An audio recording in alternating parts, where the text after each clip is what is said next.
tối tăm đêm đen hài nhi chúa xanh dáng đời tại mặt có xưa không sao được về bình an.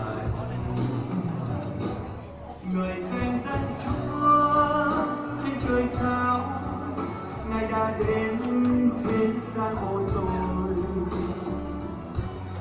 Người khen con Thánh trên trời cao, Ngài đã xuống đời trần thế.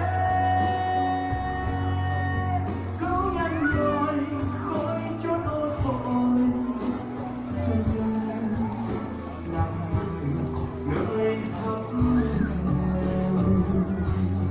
Hallelujah, hát người khen một tình yêu bạn cho hết rồi.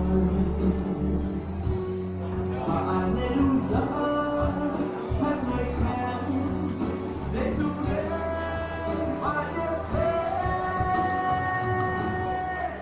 Chúa Giêsu đã hy sinh trên thập thiên.